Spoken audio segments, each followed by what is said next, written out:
Bapak, Ibu, dan saudara-saudari yang dikasihi Tuhan. Mari kita mengawali hari kerja dan aktivitas kita dengan bersama-sama merenungkan firman Tuhan yang telah dipersiapkan oleh Okrisya Lantaka SSI Tel. Bahan bacaan kita pada pagi hari ini adalah Keluaran 34 ayat 7, yang menumbuhkan kasih setianya kepada beribu-ribu orang yang mengampuni kesalahan, pelanggaran, dan dosa. Tetapi tidaklah sekali-kali membebaskan orang yang bersalah dari hukuman, yang membalaskan kesalahan bapa kepada anak-anaknya dan cucunya, kepada keturunan yang ketiga dan keempat. Judul renungan kita adalah The Second Change. Ada satu ungkapan menarik yang berbunyi demikian. Terkadang hidup memberimu kesempatan kedua. Tidak selalu, tapi terkadang. Apa yang kamu lakukan dengan peluang kedua itulah yang penting. Setiap peristiwa penting dalam kehidupan ini adalah pelajaran yang berharga. Sekali coba gagal, maka perlu dicoba lagi sampai berhasil. Oleh karena itu, setiap orang yang biasanya sangat membutuhkan adanya kesempatan yang kedua kalinya, dan Musa pun sangat mengerti hal ini. Musa kembali dipanggil Allah. Ia disuruh untuk membuat kembali pahatan dua loh batu yang sudah pecah. Alkitab menceritakan bahwa dua loh batu yang pertama telah pecah karena kemarahan Musa. Lewat kesempatan kedua ini, Allah menunjukkan kasih dan sayangnya kepada Musa. Musa menyadari betapa Allah itu murah hati dan penuh belas kasihan. Melalui suruhannya, Allah menunjukkan bahwa Ia tidak akan menghukum siapapun selama umat tidak menolaknya. Musa benar-benar mendapatkan kasih karunia di hadapan Allah.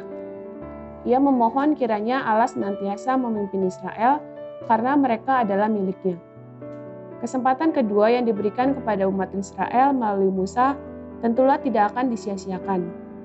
Musa berjanji akan menjalani dengan penuh tanggung jawab dalam rasa hormat dan takut kepada Allah.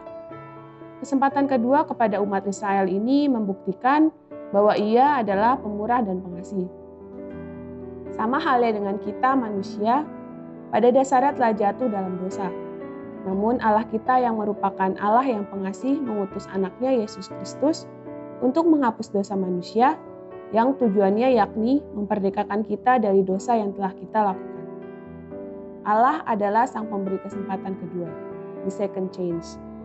Bagi kita yang telah dijajah oleh dosa, kini dibebaskan menjadi manusia baru.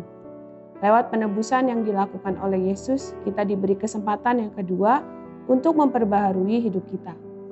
Kita sebagai dosen, staf, mahasiswa, satpam, cleaning service, dan lain-lain yang menjadi satu kesatuan untuk bertanggung jawab atas setiap tugas tanggung jawab kita di UKSW.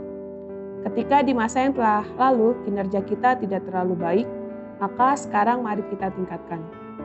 Bagi mahasiswa-mahasiswi, ketika prestasi yang kita dapatkan tidak sesuai keinginan, maka mari kita terus berusaha. Karena seperti halnya Musa yang diberi kesempatan oleh Tuhan, maka kita pun demikian, karena kita telah dimerdekakan lewat kasih Tuhan.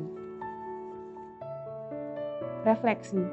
Jika kita gagal menunaikan perintah Allah, ingatlah bahwa Allah pasti memberikan kesempatan kedua bagi kita untuk terus berusaha melakukan perintahnya.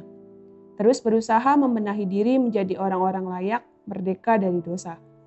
Apakah kesempatan kedua itu sudah kita lakukan? Atau kita masih nyaman dengan kegagalan kita? Mari kita berdoa.